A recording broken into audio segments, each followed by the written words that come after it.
was never meant to let you go? Why do you still believe you're supposed to feel better? Topic 5. The regret you inherited. What if the thing you're mourning was never yours? The sorrow that wakes you at 3 a.m. The heavy silence that hangs over decisions you never made. What if the regret inside you didn't begin with you at all? What if you're carrying grief that preceded your consciousness? Regret passed down like a scar, like a memory you never formed but can't stop feeling. Because you can inherit regret, not metaphorically, not culturally, biologically, psychologically, epigenetically. Research in epigenetics, the study of how experiences alter gene expression, shows that trauma can leave molecular fingerprints on DNA. In a groundbreaking 2015 study, scientists found that children of Holocaust survivors exhibited alterations in the genes related to stress regulation, specifically the FKBP5 gene. This means that the parents' psychological wounds became the children's physiological baseline. This is not about learning. It's about loading. Regret, guilt, grief, they don't just teach. They embed. Your nervous system may be responding not to what happened to you, but to what happened to those before you. Your instincts might just be the leftovers of someone else's irreversible decision, and the mind follows suit.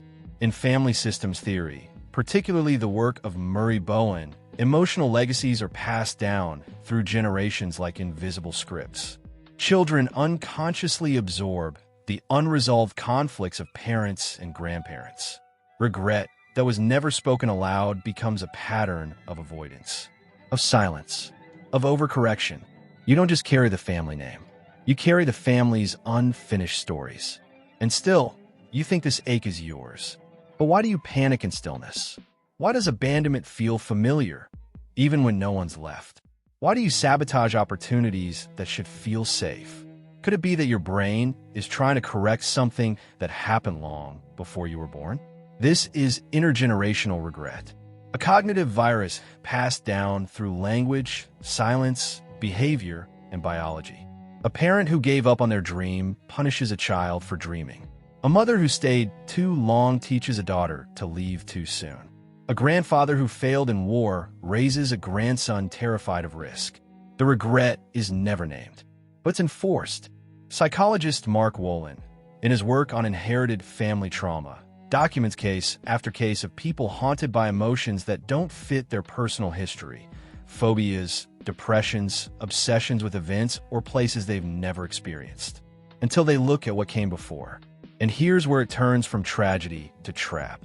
The mind needs the regret to make sense, so it begins inventing narratives to explain it. It finds things to regret. It rewrites memories to fit the inherited wound. You believe you're feeling guilt over that relationship, that failure, that silence. But the guilt came first. It was waiting for something to attach to. Now you're not just haunted, you're a host. This doesn't free you, it imprisons you. Because you're not just trying to fix your life, you're unconsciously trying to rewrite the lives that came before you. Lives that cannot be rewritten. People who will never say what they did or didn't do. Regrets that were never confessed, only buried in your bloodstream. This isn't redemption, it's repetition. And if your memories aren't the origin, if your pain predates your own choices, how do you know the regret you're trying to resolve ever belonged to you? Topic